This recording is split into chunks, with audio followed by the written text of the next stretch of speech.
Amigos, jsme u dalšího unboxingu. A tentokrát je to unboxing na, jak vidíte, SSD disk neboli Solid State disk od značky Kingston HyperX. A takhle vypadá krabička krásná, je to součást balení, je i jo, tady něco máme, to nevadí. Tady vidíte, co je součást balení, no tak, no, redukce, instalační CDčko, potom kabel, takový šroubováček, vypadá to jak propiska a mohl by si zaostřit, prosím. Tak vidíte, tady takový šroubováček, vypadá to jak propiska, kabel, redukce a tohle je pouzdro, tuším to Bčko a to Ačko je samotný disk. OK, takže jdeme rovnou na to. Wow, dobře. Jinak je v provedení šedočerné barvy a čtení je 555 MB za sekundu a zápis 510 MB za sekundu. Tak OK, takže jdeme rovnou na rozbalování, takhle to je hezký. Já jsem myslel, že to je takhle nahoru, ale ono to je takhle vyklápěcí. Jo. Jak to, i hned jak to otevřeme, tak tady na nás kouká samotný Solid State disk nebo SSD disk a já ho vytáhnu opatrně. Tady, jak vidíte, je krásný od Kingstonu HyperX. Šedivé provedení je to teda kov, doufám, doufám, že to myslím dobře.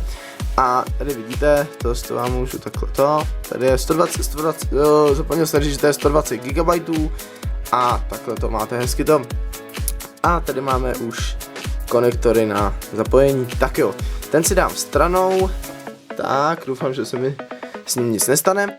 A tady máme, ta krabička je velmi dobře provedená, tady to jenom takhle odchlípneme, otevřeme a tady na nás kouká ze spoda.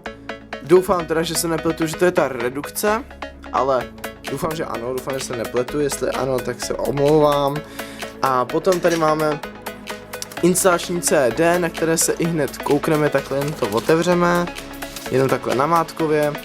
A tady, jak vidíte, máte Solid State Drive, instalační guide, takže mám pravdu, je to instalační CD, filtry, tak, includes hard drive, cooling software, tak tady máme nějaký nápis, to nikdo nečte, tak a zase to dáme do toho obalu, opatrně vezmeme a dáme to opatrně do toho obalu, tak, hezky to tam zasuneme, tak, takhle se mi to páčí. To si dáme také stranou k té redukci a k tomu samotnému disku. A tady máme už ten pevně daný šroubovák. Já ho teda vytáhnu, ten šroubovák samozřejmě.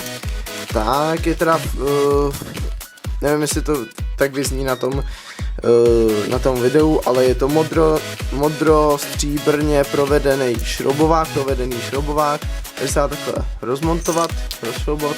A tady máme násady na ten šroubovák.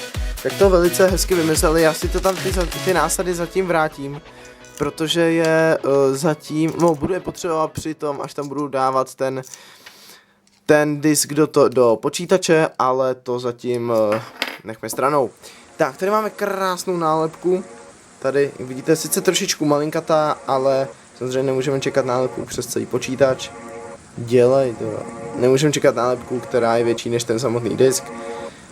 Powered by Kingston HyperX. Vidíte, tady máte krásně zaostřené. Tak, tu si dáme taky stranu k tomu disku, nebo spíš na ten disk si to dám. A tady mám krásně daný obal na ten disk. Doufám, že to je obal, doufám, že se nepletu, ale měl by svý disk. Tak, já se hezky takhle rozbalím. A tady, nebo to není disk, sakra. Teda disk, obal. Sakra, co to je?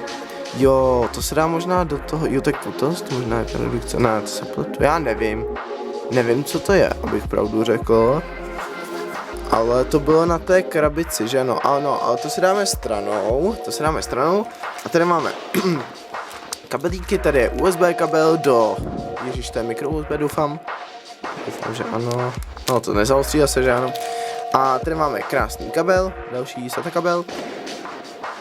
Doufám, že se zase nepletu, jinak fakt nevím, co dělám na IT škole. Tak, tady máme krásný, no prostě tady mám šroubečky, tady malinkatý šroubky, které jsou na tu redukci do toho disku, nezaostří to prostě ne. A tady máme na přidělání samotného disku. Tak, OK, a tady se koukneme na tu krabici, co to teda všechno je. Vy to asi teda špatně vidíte, ale počkat. tady je USB enclosure. Jo, jasně, jakože se to dá dát, jakoby, jo, takže se nepletu, toto je redukce, to Dčko, toto je redukce, jako to modrý kovový, ale tohleto, to Bčko, tohleto, přímo toto, dělej. No tak to budu proklepávat. No toto, tak to se nepletu, to je, ne, teda to jsem se plet, to není obal žádný, ale dá se, vidíte, no, tak tady jsou dva názvy, tak to nevím, ale je tady 2,5 palce USB enclosure. Nevím přesně, co to znamená, nevím popravdě vůbec, co to znamená, ale doufám, že to znamená něco dobrého. OK, ale toto by bylo z unboxingu všechno a nebudu to považovat a už to tady ukončím. Adios.